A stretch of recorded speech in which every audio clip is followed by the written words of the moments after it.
মোগল সম্রাট বাবরের হাত ধরে 1528 সালে উত্তরপ্রদেশের স্থামহাল শহরে নির্মিত হয় ঐতিহাসিক শাহী জামে মসজিদ। দীর্ঘদিন ধরেই ভারতীয় মুসলিম ঐতিহ্যের গুরুত্বপূর্ণ নিদর্শন প্রাচীন এই মসজিদ। এবার মোগল আমলের এই স্থাপত্য ঘিরে উত্তেজনার সৃষ্টি হয়েছে ভারতের যোগীরাজ্য উত্তরপ্রদেশে। শাহী জামে মসজিদের ইতিহাস নিয়ে দীর্ঘদিন ধরেই রয়েছে নানা বিতর্ক। শহরটির হিন্দু গোষ্ঠীগুলোর দাবি মন্দির ভেঙে নির্মাণ করা হয়েছিল মুগল স্থাপত্যশৈলীর মসজিদটি। জারি রয়েছে আইনি লড়াই। সম্প্রতি মসজিদটির ইতিহাস জানতে সমীক্ষার নির্দেশ দেয় ভারতীয় আদালত। শুরু হয় নতুন করে উত্তেজনা। সমীক্ষা ঠেকাতে জরিপকারী দলকে বাধা দেয় স্থানীয় মুসলিমরা। নিরাপত্তা কর্মীদের সাথে বাধে সংঘর্ষ। মুহূর্তেই মসজিদ এলাকা পরিণত হয় রণক্ষেত্রে। পুলিশ সদস্যদের লক্ষ্য করে ইট পাটকেল ছুড়ে স্থানীয়রা।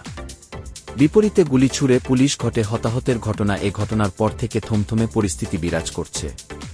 এলাকাটিতে জারি করা হয়েছে 144 ধারা। বন্ধ রয়েছে স্কুল ও ইন্টারনেট পরিষেবা। জোরদার করা হয়েছে নিরাপত্তার ব্যবস্থা। মোতায়েন করা হয়েছে অতিরিক্ত নিরাপত্তা কর্মী। এদিকে বিধানসভা উপনির্বাচনে 24 ঘণ্টা না পেরোতেই এমন ঘটনায় ক্ষোভ প্রকাশ করেছে উত্তরপ্রদেশের বিরোধী দলগুলো। অভিযোগের আঙ্গুল ক্ষমতাসীন বিজেপির দিকে। অভিযোগ মোদি আর যোগী দুজনের যোগসাজশে নষ্ট হচ্ছে রাজ্যের ধর্মীয় সম্প্রীতি। ধর্মী ও স্থাপনা নিয়ে বিতর্ক উত্তরপ্রদেশে নতুন নয়। এর আগেও রাজ্য